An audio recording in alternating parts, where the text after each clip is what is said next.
श्री राम के साथ प्रजा का भी वन को जाना, विशाल सेना से युक्त चक्रवर्ती से कभी व्यक्त न होने वाली उनकी पत्नियां राम के साथ न जाकर रुक गई। उस दिव्य नगर में स्थित चित्र भी प्राणहीन होने के कारण जाने से रह गए। इनको छोड़कर पिता की आज्ञा से वन जाने वाले राम के साथ न जाने वाला वहां कोई न रहा। वह स्वर्ण में रथ उसके चारों ओर उष्ण अश्रु जल के प्रवाहित होने से धीरे धीरे चल रहा था। उस दिव्य मत्स्य से विष्णु के मत्स्य अवतार के समान लगता था, जिसने सप्त लोकों को एक करने वाले महान समुद्र के जल में संचरण करके संसार के प्राणियों का उद्धार किया था। सूर्य मानो राम को वन जाते हुए नहीं देखना चाहता हो, इसलिए वह पर्वत के मध्य जा छिपने के लिए त्वरित गति से बढ़ चला। तब गायों और भैंसें अपने गोष्ठों में आकर प्रविष्ट हुई। धूप मिट गई और नक्षत्र चमकने लगे। कमल में ब्रह्मा के द्वारा चंद्र के खड्डों को लेकर निर्मित उज्जवल ललाट वाली सुंदरियों के बदन के समान कमल पुष्पों के समूह अश्रु जल रूपी मध्य के प्रवाहित होने से शोभाहीन होकर मुंह झुकाए खड़ी रही। संध्या काल में सूर्य के अस्तगत होने से आकाश प्रदेश मंथरा के वचन रूपी विष से विकृत हुए कैकेयी के मन के समान ही अपनी अरुणिमा को प्रकाश को छोड़कर अंधकार से भर गया। सर्वत्र नक्षत्रों से प्रकाशमान नीलवर्ण आकाश इंद्र की देह के समान लगता था। देह मुनिवर गौतम के द्वारा दुख के साथ दिए गए श्राप के प्रभाव से अनेक अनिमेष नयनों से युक्त हो गई थी। राम उस अयोध्या नगर को छोड़कर शीघ्र गति से 2 योजन दूर पार कर गए और सुगंध भरे एक उद्यान में पहुंचे। वहां उतरकर अपने मित्र समान अनेक मुनियों के साथ विश्राम करने लगे।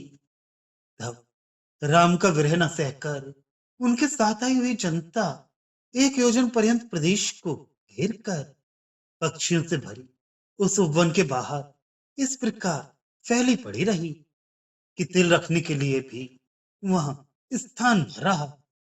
वे लोग मुंह में रखकर न कुछ खा रहे थे न सो रहे थे, पर मन में कुढ़कर सिसक सिसक कर रो रहे थे। उत्तम रत्न जहां बिखरे पड़े थे, ऐसे नदी तट पर सकत राशि और हरियाली पर वे विकल होकर लौट रहे थे। जलाशय में विकसित कमल पुष्प के मध्य जैसे सुगंध भरे सदैव विकसित नीलोत्पल खिले हों, वैसे नेत्रों से तथा कस्तूरी गंध से युक्त केशों से शोभायमान सुंदरियां धूम से आवृत दूध के फेन जैसे वस्त्रों की ही शैया बनाकर हो गई। कमल कोरक समान स्तनों, तीक्ष्ण शर समान नेत्रों तथा इक्षु रस समान मधुर वाणी से युक्त कन्याएं दिन भर की बड़ी थकावट के कारण नारकेल फल के जैसे स्तनों से युक्त अपनी धाइयों की गोद में ही पड़ी पड़ी सो गई। कभी मांस से रहित न होने वाले अर्थात सदा शत्रुओं के मांस से युक्त कृत नामक शस्त्र धारण करने वाले वीर युवक तिक्ता राशियों से भरे प्रदेश में आम के टिकोरे के समान नेत्रों वाली अपनी यौवन पति पत्नियों के साथ हथसार से बंधे हुए छोटी आंखों वाले मत गज के समान सोई पड़ी थी।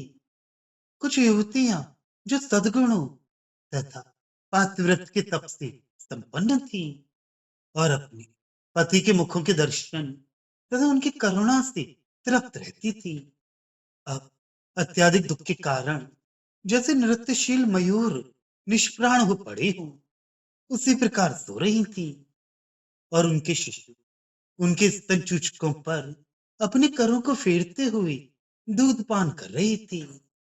कुछ स्त्रियां माधवी लता के कुंजों में नक्षत्र भरे आकाश के समान उज्जवल नील रत्न में तैकत वेदी पर मयूरों के विशाल झुंड के समान सोई पड़ी थी।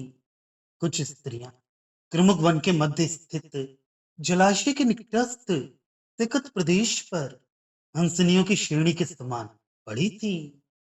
कुछ स्त्रियां चंपक पुष्पों के सुगंधित उद्यानों में इस प्रकार शिथिल पड़ी थी, जैसे तरुण लताएं छिन्न होकर मुरझाई पड़ी हूं। और कुछ स्त्रियां कछुओं में बंधे स्तनों के साथ सिकता राशियों पर फैली हुई प्रवाल लताओं के समान प्रज्ञाहीन हो सो रही थी।